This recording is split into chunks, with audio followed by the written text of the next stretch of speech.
ನಮಸ್ಕಾರ, ನ್ಯೂಸ್ ಫಸ್ಟ್ಗೆ ಸ್ವಾಗತ. ನಾನು ಚಂದ್ರಮೋಹನ್. ಬೆಂಗಳೂರು ಈಗ ಭಾರತದ ಸಿಲಿಕಾನ್ ವ್ಯಾಲಿ. ಬೆಂಗಳೂರು ಭಾರತದ ಎಲ್ಲ ಕಡೆಯಿಂದ ಜನರನ್ನು ತನ್ನತ್ತ ಸೆಳೀತಾ ಇದೆ. ಇದರಿಂದ ಬೆಂಗಳೂರಿನಲ್ಲಿ ಜನಸಂಖ್ಯೆ ದಿನೇ ದಿನೇ ಹೆಚ್ಚಾಗ್ತಾ ಇದೆ. ಹೆಚ್ಚಾದ ಜನಸಂಖ್ಯೆಗೆ ತಕ್ಕಂತೆ ಮೂಲಸೌಕರ್ಯ, ಕುಡಿಯುವ ನೀರು ಪೂರೈಕೆಯೇ ದೊಡ್ಡ ಸವಾಲಾಗಿದೆ. ಬೆಂಗಳೂರು ಮಹಾನಗರದ ಮೇಲೆ ಒತ್ತಡ ಹೆಚ್ಚಾಗ್ತಾ ಇದೆ. ಈ ಒತ್ತಡವನ್ನು ತಗ್ಗಿಸಲು ಬೆಂಗಳೂರಿನ ಸುತ್ತಮುತ್ತ ಸ್ಯಾಟಲೈಟ್ ಟೌನ್ಶಿಪ್ಗಳ ನಿರ್ಮಾಣಕ್ಕೆ ಈಗ ರಾಜ್ಯ ಸರ್ಕಾರ ನಿರ್ಧಾರವನ್ನು ತೆಗೆದುಕೊಂಡಿದೆ.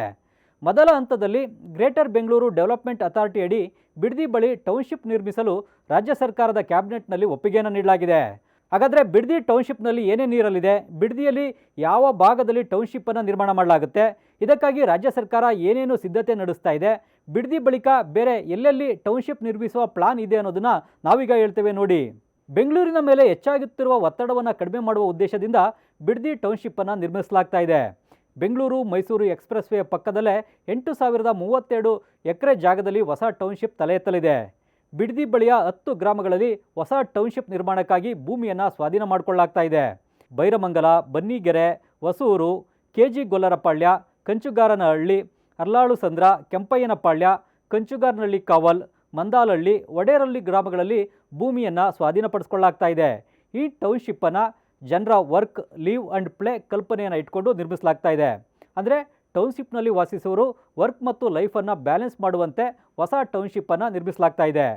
ಹೊಸ ಟೌನ್ಶಿಪ್ನಲ್ಲಿ ಇಂಟಿಗ್ರೇಟೆಡ್ ಇಂಡಸ್ಟ್ರಿಗಳು ಇರ್ತವೆ.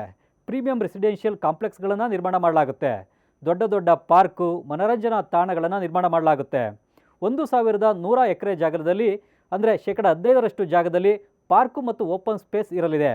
ಗ್ರೇಟರ್ ಬೆಂಗಳೂರು ಡೆವಲಪ್ಮೆಂಟ್ ಅಥಾರಿಟಿಗೆ ಹೊಸ ಟೌನ್ಶಿಪ್ನಲ್ಲಿ ಇಂಟರ್ನ್ಯಾಷನಲ್ ಕ್ರಿಕೆಟ್ ಸ್ಟೇಡಿಯಮನ್ನು ನಿರ್ಮಿಸುವ ಆಲೋಚನೆಯೂ ಕೂಡ ಇದೆ.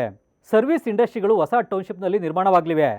ಸದ್ಯ ಇರುವ ಬೈರಮಂಗಲ ಕೆರೆಯ ನೀರನ್ನು ಶುದ್ಧೀಕರಣ ಮಾಡಲಾಗುತ್ತೆ. BWSSBಯಿಂದ ಕಾವೇರಿ ನೀರನ್ನು ಈ ಹೊಸ ಟೌನ್ಶಿಪ್ಗೆ ಪೂರೈಸಲಾಗುತ್ತೆ. ಹೆಚ್ಚುವರಿ ಮುಖ್ಯ ಕಾರ್ಯದರ್ಶಿ ನೇತೃತ್ವದ ಉನ್ನತ ಮಟ್ಟದ ಸಮಿತಿಯು ಈ ಟೌನ್ಶಿಪ್ ನಿರ್ಮಾಣದ ಮೇಲುಸ್ತುವಾರಿ ಮಾಡಲಿದೆ.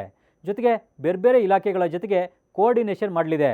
ಜಾಗತಿಕ ಮಟ್ಟದ ಸಂಸ್ಥೆಯು ಅಂತಾರಾಷ್ಟ್ರೀಯ ಸ್ಟ್ಯಾಂಡರ್ಡ್ಗೆ ತಕ್ಕಂತೆ ಟೌನ್ಶಿಪ್ನ ವಿನ್ಯಾಸ ಮಾಡಲಿದೆ. ವರ್ಲ್ಡ್ ಬ್ಯಾಂಕ್ನಿಂದ ಈ ಟೌನ್ಶಿಪ್ಗೆ ಕುಡಿಯುವ ನೀರು ಪೂರೈಕೆಗೆ ಹಣಕಾಸಿನ ನೆರವನ್ನು ಕೂಡ ಪಡೆಯಲಾಗುತ್ತೆ. ಈ ಹೊಸ ಟೌನ್ಶಿಪ್ಗೆ ಉತ್ತಮವಾದ ರಸ್ತೆ, ರೈಲು ಸಂಪರ್ಕವನ್ನು ಕೂಡ ನೀಡಲಾಗುತ್ತೆ. ಸುಸ್ಥಿರ ಮೂಲಸೌಕರ್ಯ, ಉದ್ಯೋಗಾವಕಾಶಗಳನ್ನು ನೀಡುವ ಪ್ಲಾನನ್ನು ಮಾಡಲಾಗಿದೆ. ಈಗಾಗಲೇ ರಾಜ್ಯ ಸರ್ಕಾರ ಹೊಸ ಟೌನ್ಶಿಪ್ ನಿರ್ಮಾಣಕ್ಕಾಗಿ ಭೂಮಿ ಸ್ವಾಧೀನ ಪ್ರಕ್ರಿಯೆಯನ್ನು ಚುರುಕುಗೊಳಿಸಿದೆ. ಭೂ ಸ್ವಾಧೀನಕ್ಕಾಗಿ ಅಧಿಸೂಚನೆಯನ್ನು ಕೂಡ ಹೊರಡಿಸಿದೆ. ಭೂಮಿ ಮಾಲೀಕರಿಗೆ ಭೂ ಸ್ವಾಧೀನದ ವಿರುದ್ಧ ತಮ್ಮ ಆಕ್ಷೇಪಣೆಯನ್ನು ಸಲ್ಲಿಸಲಿಕ್ಕೆ ಅವಕಾಶವನ್ನು ನೀಡಲಾಗಿದೆ. ಉದ್ದೇಶಿತ ಟೌನ್ಶಿಪ್ನ 10 ಗ್ರಾಮಗಳಲ್ಲಿ ಜನರು ಭೂಮಿಯನ್ನು ಮಾರದಂತೆ, ಬೇರೆಯವರಿಗೆ ವರ್ಗಾವಣೆ ಮಾಡದಂತೆ ನಿರ್ಬಂಧವನ್ನು ಕೂಡ ವಿಧಿಸಲಾಗಿದೆ. ಭೂಮಿ ಕಳೆದುಕೊಳ್ಳುವ ರೈತರಿಗೆ ಮುಂದಿನ 1 ವರ್ಷದಲ್ಲಿ ಹಣಕಾಸು ಪರಿಹಾರವನ್ನು ನೀಡಲಾಗುತ್ತೆ. ಮುಂದಿನ 3 ವರ್ಷದಲ್ಲಿ ಅಭಿವೃದ್ಧಿ ಹೊಂದಿದ ಭೂಮಿಯನ್ನು ಪರಿಹಾರದ ರೂಪದಲ್ಲಿ ರೈತರಿಗೆ ನೀಡುವ ಪ್ಲಾನ್ ಇದೆ. ಗ್ರೇಟರ್ ಬೆಂಗಳೂರು ಡೆವಲಪ್ಮೆಂಟ್ ಅಥಾರಿಟಿ ಈಗಾಗಲೇ 4,000 ಆಸ್ತಿಗಳನ್ನು ಡಿಜಿಟೈಸ್ ಮಾಡಿದೆ. ಬಿಡದಿ ಬಳಿ ಟೌನ್ಶಿಪ್ ನಿರ್ಮಿಸುವ ಉದ್ದೇಶ ರಾಜ್ಯ ಸರ್ಕಾರಕ್ಕೆ 2005ರಿಂದಲೂ ಇದೆ. ಆದ್ರೀಗ 20 ವರ್ಷ ವಿಳಂಬದ ಬಳಿಕ ಕಾರ್ಯರೂಪಕ್ಕೆ ತರಲು ರಾಜ್ಯ ಸರ್ಕಾರ ಹೊರಟಿದೆ. ಬಿಡದಿ ಟೌನ್ಶಿಪ್ ನಿರ್ಮಾಣವಾದರೆ ಬೆಂಗಳೂರಿನ ಮೊದಲ ಸ್ಯಾಟಲೈಟ್ ಟೌನ್ಶಿಪ್ ಆಗಲಿದೆ. ಟೌನ್ಶಿಪ್ ನಿರ್ಮಾಣಕ್ಕಾಗಿ ಕನ್ಸಲ್ಟೆಂಟ್ ಅನ್ನು ಕೂಡ ರಾಜ್ಯ ಸರ್ಕಾರ ನೇಮಿಸಿಕೊಳ್ತಾ ಇದೆ. ಹೊಸ ಟೌನ್ಶಿಪ್ ಟೆಕ್ನಾಲಜಿ ದೃಷ್ಟಿಯಿಂದ ಸಾಕಷ್ಟು ಅಡ್ವಾನ್ಸ್ ಆಗಿರಲಿದೆ. ಸುಸ್ಥಿರ ಸಿಟಿ ಸೆಂಟರ್ ಆಗಿ ಅಭಿವೃದ್ಧಿ ಮಾಡಲಾಗುತ್ತೆ. ಹೊಸ ಟೌನ್ಶಿಪ್ 37 ಕಿಲೋಮೀಟರ್ ಎಕನಾಮಿಕ್ ಕಾರಿಡಾರನ್ನು ಹೊಂದಿರಲಿದ್ದು ನೈಸ್ ರಸ್ತೆಗೆ ಕನೆಕ್ಟ್ ಆಗಲಿದೆ. ಜೊತೆಗೆ NH204, NH275 satellite town ring ರೋಡ್ಗೆ ಕನೆಕ್ಟ್ ಆಗಲಿದೆ.